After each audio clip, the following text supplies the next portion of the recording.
This is episode 4, Dimensions of Seeing, Part 2. In the previous episode, we explored several dimensions of seeing.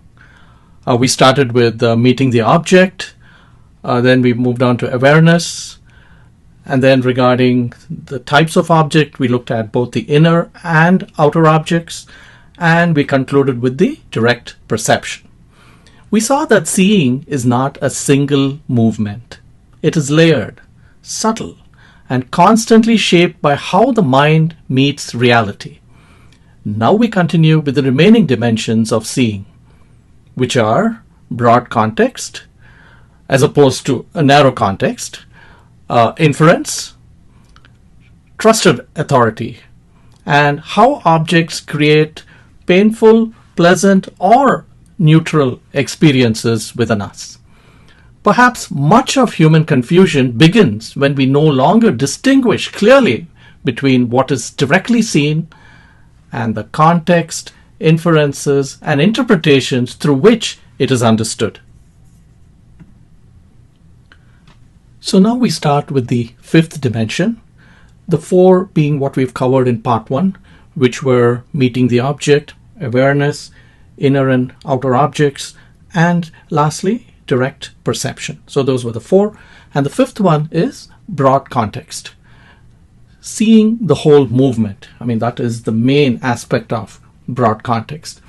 Even when we are aware, we may still be seeing only a small part of the whole movement. Most human beings zoom in automatically. They focus on the immediate event, the words spoken, the mistake made, the visible behavior.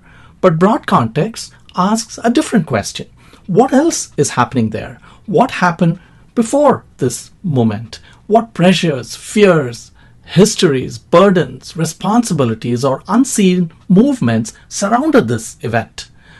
Broad context is the movement of zooming out. The mind stops treating the fragment as the whole. It begins restoring the wider field around the event, because distortion often begins not through stupidity, but through narrowing the context. The mind isolates a fragment and mistakes it for the whole. A tone becomes a judgment about a person. A delayed reply becomes a statement about love or respect. A single moment becomes an identity. Broad context restores the proportion, and often when context changes, the meaning changes too. We will go through several examples, each bringing out a different aspect of broad context. This example focuses on seeing consequences and the long-term effect. So imagine John walking past a bakery. Inside the glass display is a chocolate donut. Immediately, desire appears. Pleasure appears. And from the bakery, the smell, the sweetness, a lot of taste comes from one imagining how it's going to be like. So without broader context, the mind sees only the immediate pleasure. But broad context asks, what is the larger movement here? Is this occasional enjoyment? Is it stress eating? Is it just a habit? Or is it a compulsion? Is it an emotional escape? What are the health consequences? The donut itself is simple, but the movement surrounding it may be much larger than immediate pleasure. Broad context sees not only the desire, but also the consequences that the desire may produce. This example focuses on seeing the other person's reality and invisible burdens. John and his spouse are discussing household responsibilities. His spouse has been carrying most of the work at home. Cooking, cleaning, laundry, children's schedules, school messages, and even all the doctor's appointments. The invisible planning that keeps the home running. But when the argument begins, John mainly sees his own pressure. My work is stressful. I work long hours. I am tired too. I earn all the money. If nothing else triggered, this one definitely would have. And because the focus narrows around the me, broader context disappears. He no longer fully sees what his spouse has been carrying. The repeated imbalance, the exhaustion building quietly over time, the unseen work becoming unseen pain. So the argument is no longer only about chores, it becomes a conflict between partial ways of seeing. Broad seeing would include both worlds, his tiredness and hers, his financial contribution and the invisible contribution he overlooked. Without broad context, the mind becomes trapped inside, what about me? And when the me becomes the center of perception, the other person's reality is easily overlooked. This example focuses on seeing the downstream effects of action. In a meeting, John notices an error in Mark's presentation. Narrow perception says this is incompetence. Correction feels urgent. Public criticism feels justified. But broad context asks another question. What will this produce? Will humiliation improve the learning? Will fear strengthen the team? John waits. After the meeting, he speaks privately with Mark. The mistake is corrected. Trust remains intact. Broad context sees not only the event but the ripples created by the action. Now let's talk about an example that brings out the condition of the observer.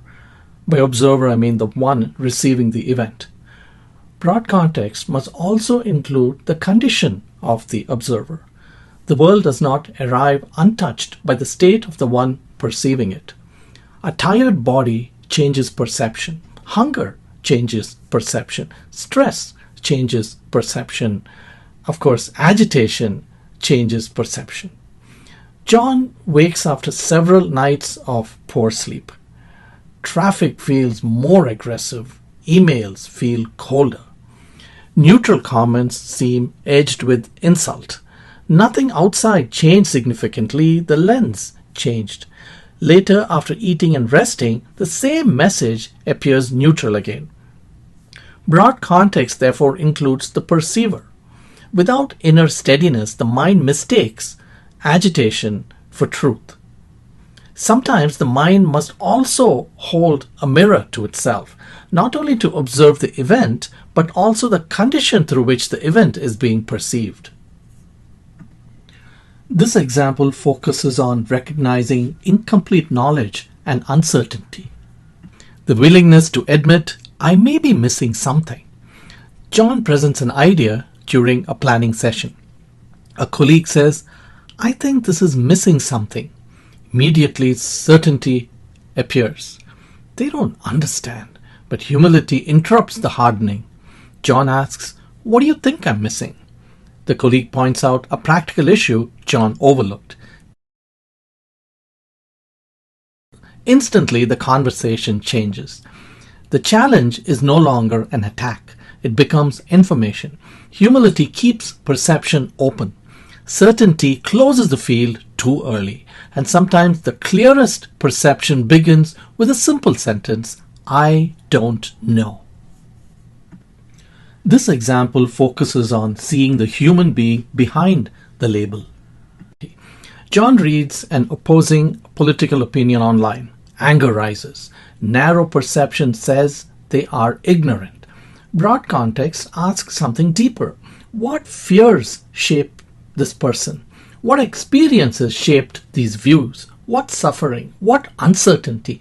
Agreement is not required, but dehumanization begins to soften.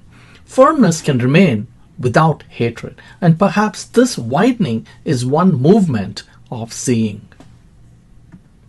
This example focuses on seeing the human being behind the label.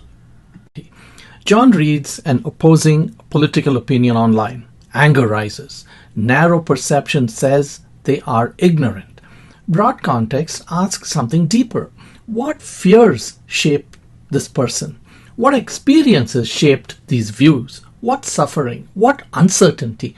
Agreement is not required, but dehumanization begins to soften. Firmness can remain without hatred, and perhaps this widening is one movement of seeing. So now let's move on to dimension 6, which is Inference. So, what is inference? Direct perception is what is immediately encountered, that we know. Inference is what the mind concludes beyond what is directly seen. In many ways, inference is an educated guess based on the evidence available. Sometimes it is correct, sometimes it is not. You see dark clouds, you infer rain may come. You hear someone's tone change, you infer they may be upset. Inference is not necessarily wrong. Human life depends on it constantly. We could not function without it, but problems begin when inference becomes confused with direct perception itself. The dark clouds are directly perceived. The coming rain is inferred. The changed tone is directly perceived. The person's emotional state is inferred. An educated guess may be reasonable, but it remains a guess. And often the mind forgets this distinction. What began as a possibility slowly becomes a certainty. And certainty becomes the foundation for further interpretation. Perhaps seeing begins when we remember the difference between what is directly perceived and what is merely inferred. Now let's look into inferring internal states from external cues. Psychological seeing is different from physical seeing. You do not directly see anger, you see clues, a raised voice, a clenched jaw, crossed arms, silence. Then the mind infers anger. That inference may be correct, but it may not. A person may be tired, distracted, anxious, or simply expressive by habit. The problem is often not inference itself. The problem is certainty. You are angry. I can tell. Psychological seeing requires humility. I notice your tone changed. Are you upset? That leaves room for reality instead of forcing interpretation into fact. Now let's look into inferring motives and intentions. Inference becomes even more dangerous when we infer intention, and that too with certainty. Someone cuts in line, immediately the mind says, they did that to disrespect me. But intention is invisible. Perhaps they did not see you. Perhaps they are distracted. Perhaps they are overwhelmed. Perhaps they misunderstood where the line began. The behavior is visible. The intention is inferred. Broad context and awareness help prevent inference from hardening into psychological certainty. Now let's move into inferring explanations about oneself. Inference also shapes how we see ourselves. I did that because I care. I avoided the conversation because I was busy. Often these are interpretations protecting a flattering image of self. A trusted friend or therapist may notice something else: fear, avoidance, insecurity, self-protection. And sometimes the hardest seeing is realizing how much storytelling exists inside our explanations about ourselves. Now let's move into inferring meaning from inner experience. You may directly notice tension in the stomach, a heaviness in the chest, a wave of sadness. Those experiences may be directly perceived inwardly, but the meaning attached to them is often inferred. This means something is wrong. This means I am weak. This means I will fail. Psychological clarity begins when the mind learns to separate new experience from the story immediately built around it. Now we move into holding inference lightly, that is, avoiding certainty and keeping conclusions tentative. The goal is not to stop inferring. Human life depends on inference constantly. Inference is often an educated guess based on the evidence available. Sometimes it is correct, sometimes it is not. The deeper movement is learning to recognize inference as inference, to hold conclusions lightly, to leave room for reality to reveal more. An educated guess may be reasonable, but it remains a guess. What began as a possibility can slowly become a certainty. A certainty becomes a story becomes reality. Human suffering often begins when the mind forgets this distinction. Perhaps seeing begins when we remember the difference between what is directly perceived and what is merely inferred. Now we move into inferring emotional meaning from limited information. A message arrives. It contains only one word, okay. Immediately, interpretation begins. They seem upset. They are being cold. Did I do something wrong? Hours later, concern remains. Then you discover they were simply busy. The message was directly perceived. The emotional meaning was inferred. And the inference became reality until new information appeared. And now we look at inferring future consequences. An email arrives from your manager. Can we talk tomorrow? Nothing more. Immediately the mind begins constructing possibilities. Something is wrong. Am I in trouble? Am I losing my job? The meeting happens the next day. The manager wants to discuss a new opportunity. The email was real. The fear-filled future was inferred. Inference is often useful, but suffering frequently begins when inference hardens into certainty.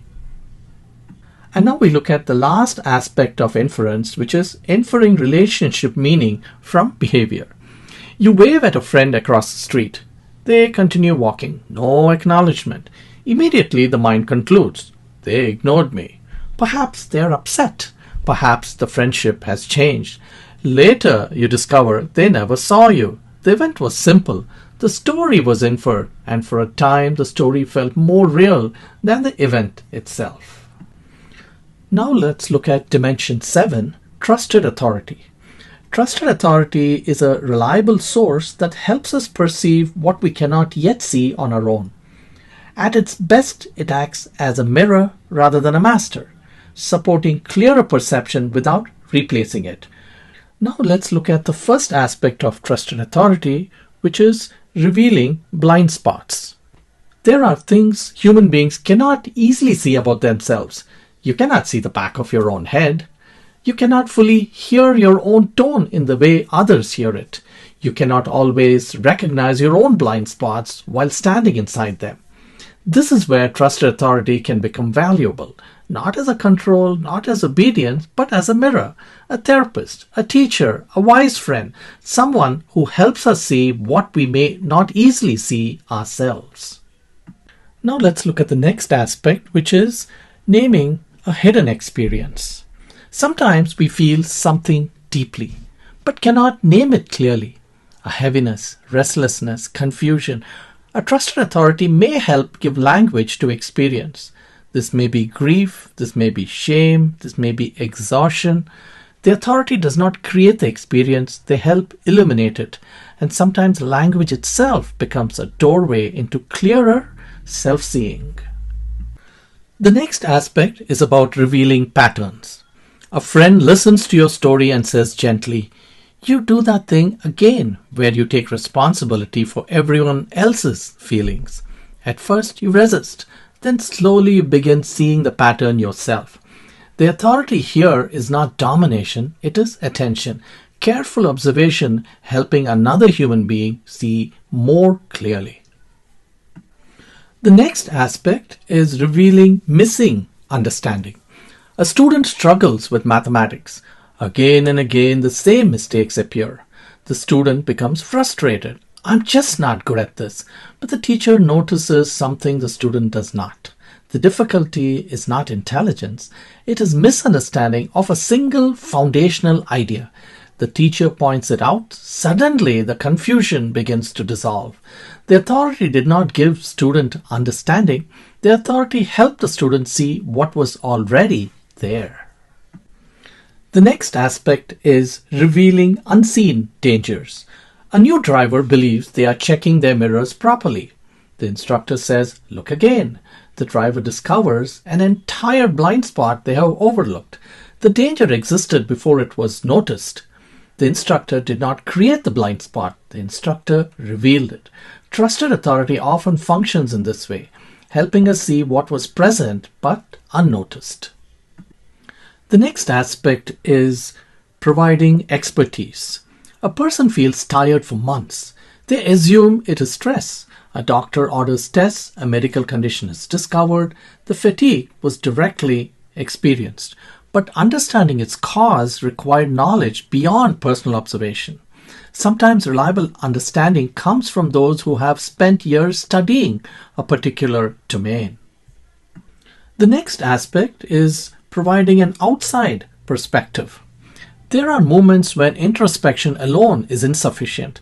The mind may be trapped inside its own assumptions, inside its own explanations, inside its own blind spots. A trusted authority can sometimes see what the observer cannot, not because they are superior, but because they are standing outside the pattern. What is difficult to see from within may be obvious from without. The next aspect is about distinguishing mirror from master. Trusted authority becomes dangerous when it replaces perception instead of supporting it. A healthy authority says, look carefully. A control authority says, believe me. A mirror reflects, a master demands obedience. The difference is freedom. Healthy authority helps perception become more independent over time, not more dependent. The purpose of trusted authority is not to replace seeing, it is to support seeing. Now we're going to look at the last aspect of trusted authority, which is the purpose of trusted authority. At its best, trusted authority performs a simple function. It helps reveal what we may not yet be able to see alone. A teacher helps reveal understanding. A therapist helps reveal patterns. A physician helps reveal illness. A wise friend helps reveal blind spots. The authority does not become reality. Reality remains primary. The authority simply helps point towards it. And perhaps the healthiest authority eventually makes itself less necessary because the goal is not dependence. The goal is clearer seeing. So now we've reached the last dimension, dimension 8, which is a description of all the types of experiences we get, which is it's either a pleasant experience, a painful experience, or a neutral experience. The first aspect we look at has to do with the object-observer relationship. Every object we meet does not affect us in the same way. Some objects create pleasure, some create pain, and some create almost no reaction at all. And often the experience is not created only by the object itself, but by the relationship between the object and the mind meeting it. The object appears, the mind meets it, and an experience arises, pleasant, painful, or neutral. Understanding this movement helps reveal how much of our experience is shaped not only by what is encountered, but by the history, meaning, and relationship we bring to it. This aspect has to do with memory and the association through visual perception. Imagine 3 people seeing a rose. One person experiences beauty. Pleasant feelings arise. Another experiences sadness because roses remind them of someone they lost. Painful feelings arise. A third person walks past with almost no reaction at all. A neutral experience. The object is the same, but the experiences are different because the mind meets objects through memory, attachment, meaning, association, and of course, relationship.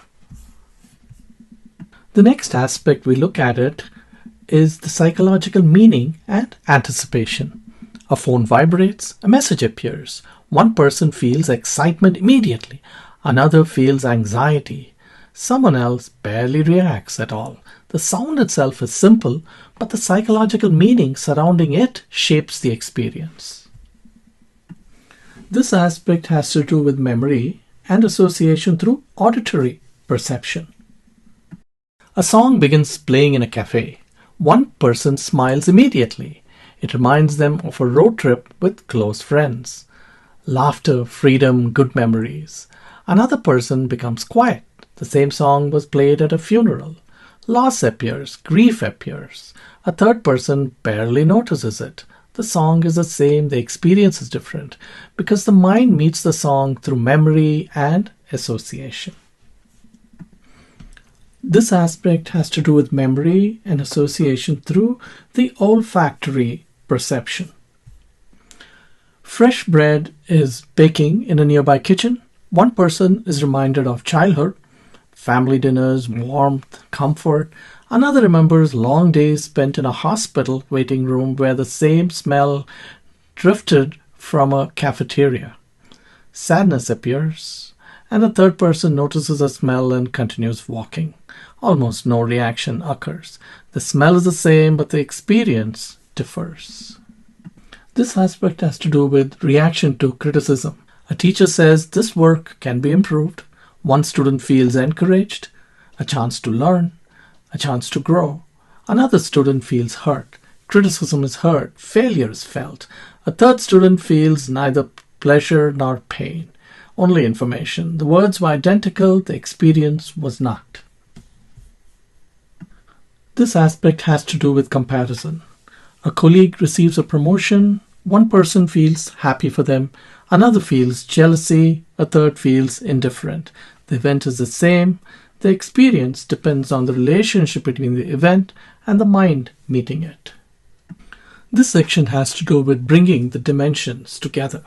At first, seeing appears simple. An object appears, a person speaks, a thought arises, and it seems as though we simply experience reality directly. But across these episodes, we have explored something deeper. Seeing is layered, complex, and constantly shaped by how the mind meets reality.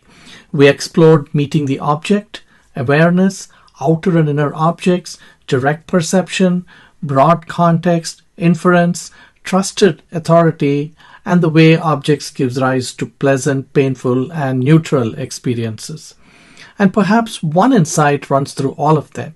Human beings often mistake what the mind adds for reality itself. Interpretation becomes reality. Inference becomes reality. Memory becomes reality. Story becomes reality. And once this happens, distortion quietly begins shaping relationship, emotion, reaction, and identity. So these dimensions are not merely ideas, they are attempts to make perception itself. Now let's talk about the definition of seeing reality. Across these episodes, we have explored several dimensions of seeing. We examined meeting the object, awareness, outer and inner objects, direct perception, broad context, inference, trusted authority, and the way objects give rise to pleasant, painful, and neutral experiences. Each dimension reveals something important about how perception operates.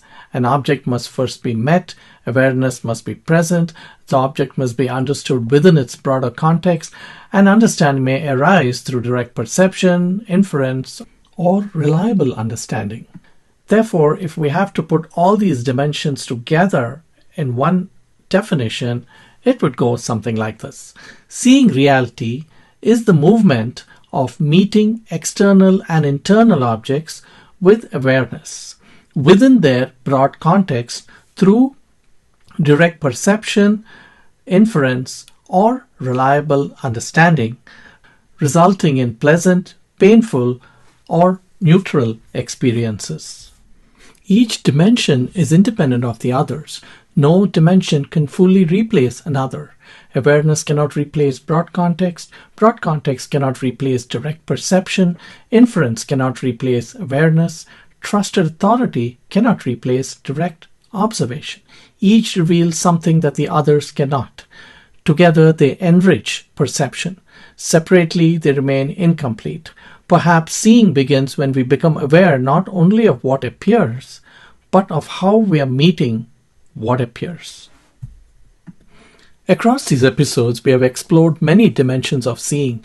We looked at direct perception and inference, at broad context and trusted authority, at the difference between what is actually present and what the mind adds through memory, interpretation, and story. And perhaps one insight runs through all of them. Human beings often mistake what the mind adds for reality itself. But before interpretation begins, before memory enters, before inference appears, before story takes shape, something simpler happens. An object is encountered, a sound is heard, a face is seen, a thought arises, a feeling appears, something comes into contact with awareness. This raises a fundamental question. What does it mean to truly meet an object? We have looked at it to some extent. In the next episode, we begin exploring this first movement of perception, meeting the object, in much greater detail. Before we close, I would like to leave you with a simple image. Imagine a soft pillow in the shape of the earth, a soft earth, and imagine yourself holding it gently, hugging it, giving it all the love you can. Because this earth includes all of us, humanity, animals, plants, the environment, everything living together on this small planet. Perhaps from time to time we can return to this image, a soft earth held with care. If you found something meaningful in this episode, please tell others about it. This is first steps to seeing reality, and perhaps the first step is simply to begin noticing. Thank you for listening.